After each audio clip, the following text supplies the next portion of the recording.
आज से ठीक 7 से 8 महीने बाद आपको एक बहुत बड़ी डिफिकल्टी फेस होने वाली है, जिसके अंदर आप ही नहीं हजारों लाखों बच्चे एक ही डिफिकल्टी फेस करेंगे। भैया रिवीजन कैसे करें, अपना होल सिलेबस कैसे रिवाइज करें, किस वे से इफेक्टिव वे में रिवाइज करें कि हमारी एनसीईआरटी भी कवर हो जाए, नोट्स भी कवर हो जाए और इंपॉर्टेंट क्वेश्चंस भी कवर हो जाए। बट उस टाइम पे आप लोग इतने पैनिक कंडीशन में होंगे ना कि आपसे कुछ भी नहीं होने वाला।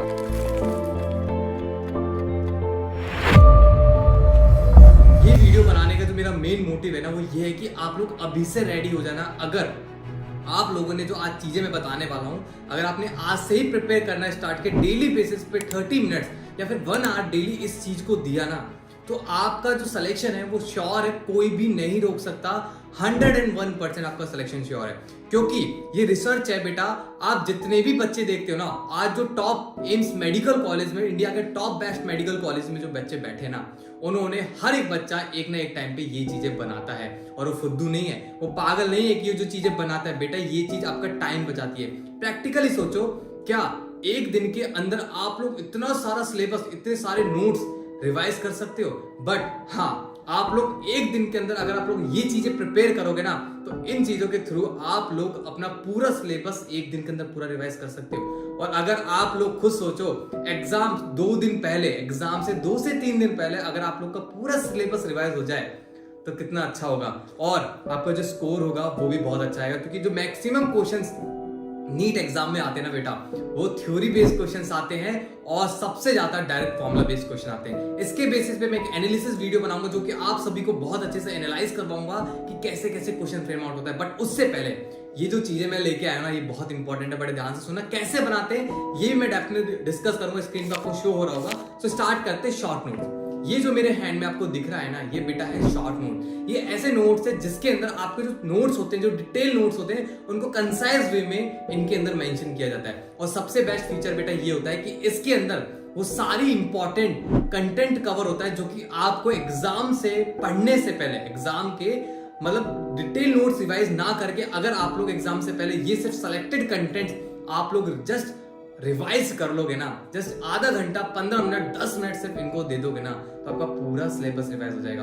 बट अब आती है बात कि कैसे करना है, कैसे बनाना है और क्या अप्रोच रखनी है इनको बनाने के लिए। तो मेरे पास 2 तरह के नोट्स मैं अपने टाइम में बनाता था। सबसे पहले ये नोट्स हैं जो डिटेल नोट्स हैं, जिनको पढ़ने अगर आपको लगता है कि मेरे को ये जो फॉर्मूला शीट्स मैंने बनाई है, क्योंकि मैं फॉर्मूला शीट और डिटेल नोट्स, शॉर्ट नोट्स अलग से बनाता था। अगर मुझे लगता है कि फॉर्मूला शीट्स रिवाइज करने के बाद भी मेरे को कंसेप्ट क्लियर नहीं हुए, तो मैं डिटेल शॉर्ट नोट्स पे जाता था।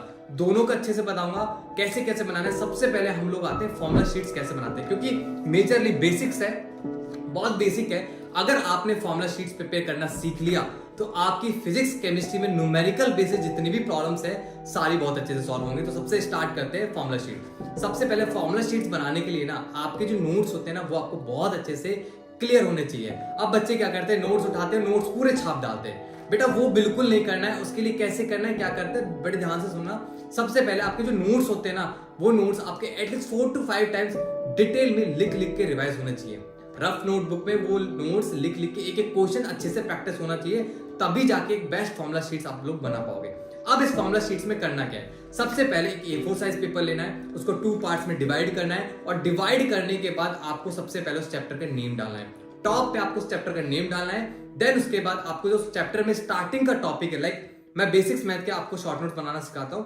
सबसे पहला आपका है ट्रिग्नोमेट्री, ठीक है, मैंने रैंडमली उठाया है। ट्रिग्नोमेट्री सबसे पहला टॉपिक है। अब इसके अंदर आपको क्या क्या चीजें मेंशन करनी है। सबसे पहले जितने भी साइन कन्वेंशन रूल्स है, एंगल थीटा है, टी रेशियोज है, मतलब जस्ट आपको आपके फॉर्मूलाज ही पुट करने हैं। नॉट कि आपको डिटेल पुट नहीं करना है बिल्कुल भी, जस्ट आपको अपने फॉर्मूलाज ही पुट करना है। कैसे कैसे पुट करना है, जैसे मैं आपको एग्जांपल देता हूँ। ये आपके वेक्टर्स के नोट्स है, तो वेक्टर्स में देखना, जैसे हम बात करते हैं आपके ट्राइंगल रूल या फिर आपके पैरेलल रूल, ठीक है। तो जो रूल्स है, इनके अंदर देखो मैंने क्या किया हुआ है, जस्ट आपका टॉपिक का नेम और उसके नीचे जितने भी फॉर्मुलेज है, मैंने सारे फॉर्मुलेज मेंशन किए हुए। तो सेम एज इट इज इस फॉर्मेट में आपको फॉर्मुला शीट्स प्रिपेयर करनी है, just formula, topic name and formulas, ठीक है। इस टाइप के ये सारे शॉर्ट नोट्स हैं, मैंने अपने टेलीग्राम पे डाल दिया, लिंक डिस्क्रिप्शन में गिवन है, सो आप लोग चेक कर सकते हैं, ठीक है, वहां से ले भी सकते हैं। अब आते हैं सबसे इंपॉर्टेंट है बेटा आपके डिटेल नोट्स। ये सबसे इंपॉर्टेंट है, क्योंकि मेजरली जो मैंने अपने एग्जाम से पहले 2 से 3 दिन पहले जो रिवाइज किया था, फॉर्मुला शीट तो मैं डेली बेसिस पे रिवाइज करता रहता था, बट ये मैंने एग्जाम से पहले बहुत टाइम रिवाइज किया था, क्योंकि इसके अंदर कुछ यूनिकनेस है, जो कि यूनिकनेस आपको भी अपनी प्रिपरेशन में ऐड ऑन करनी है, तभी जाके आप एक बहुत अच्छे कॉलेज में पहुंच पाएंगे। अब क्या है, जैसे कि ये मैं आपके एसएचएम, ठीक है, ये एसएचएम या फिर वेव मोशन, जो भी आप शॉर्ट नोट्स मान सकते हो, मैं आपको बता देता हूँ कि न्यूटन्स लॉ ऑफ ग्रेविटेशन, ठीक है। तो इसके अंदर मैंने ये नोट्स प्रिपेयर किया है। अब आपको क्या करना है कि इस नोट्स को कैसे बनाना है, क्या करना है, ध्यान से सुनना। अपने क्या करना है, इस पेज को 3 पार्ट्स में डिवाइड करना है। पहले जो फॉर्मुला शीट थी उसको मैंने 2 पार्ट्स में डिवाइड किया था, बट मैंने इसे 3 पार्ट्स में डिवाइड किया है। आप अपने कंफर्ट बेसिस पे देख सकते हैं कि कौन सा आपके लिए बेस्ट है, ठीक है। तो मैंने क्या किया, इसको 3 पेज में डिवाइड किया, 3 पार्ट्स में डिवाइड किया। अब मैंने चैप्टर का नेम डाला। चैप्टर का नेम डालने के बाद मैं क्या करता था, जैसे मान लो मैंने कोई भी एक टॉपिक लिखा, ठीक है, जैसे न्यूटन्स लॉ ऑफ मोशन, ये मैंने लिखा। इसके नीचे क्या करूंगा, इसके नीचे मैं इससे रिलेटेड जितने भी फॉर्मुलेज हैं सारे फॉर्मुलेज लिख दूंगा।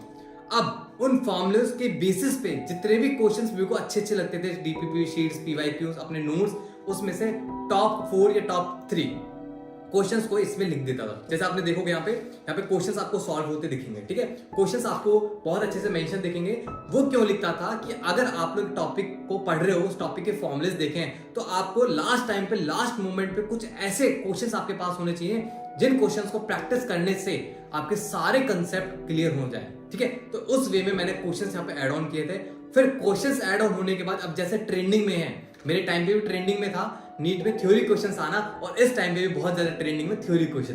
तो अगर थ्योरी क्वेश्चन जिस चैप्टर से आ रहे हैं या फिर मैक्सिमम चैप्टर से आते हैं, उनके क्या करोगे, अपने नोट्स के अंदर जो भी थ्योरी क्वेश्चंस लिखवाए हैं वो, और प्लस जो थ्योरी पोर्शन आपके नोट्स में लिखवाया है, जैसे आपको कोई भी स्टेटमेंट लिखवाया है और आपने लास्ट के पीवाईक्यूज में आपने देखा है कि यार यहाँ से इस पैराग्राफ से थ्योरी क्वेश्चन बना था, तो उस पैराग्राफ की अच्छी लाइंस, टॉप लाइंस या फिर लास्ट के पीवाईक्यूज को as it is theory question को मेंशन कर सकते हैं। ये आपको क्या करेगा, ये आपको हर तरीके से प्रिपेयर करेगा। और आप लोग देख सकते हैं कि मैंने इसमें हर फॉर्मेट के क्वेश्चंस इंक्लूड किए हैं। ध्यान से देखो, जितने भी ब्लू कलर से आपको इसमें क्वेश्चंस दिख रहे हैं, ये सारे बेस्ट क्वेश्चंस हैं। ये सारे शॉर्ट नोट्स मेरे टेलीग्राम चैनल पे अवेलेबल है, तो आप लोग वहां से भी ले सकते हैं। और अपकमिंग डेज में मैं इनको न्यू फॉर्मेट में नीट 2025 के लिए अपग्रेड करने वाला हूं, बहुत ही ड्रास्टिक, बहुत ही अच्छे वे में, जो कि आप सभी के लिए बहुत ज्यादा फ्रूटफुल होंगे, ठीक है। So all the very best. अच्छे से समझ में आया होगा। अगर फिर भी कोई क्वेरीज हैं इससे रिलेटेड भी है, ये मुझे कंफ्यूजन है, ये मुझे डाउट है, तो मैं डेली बेसिस पे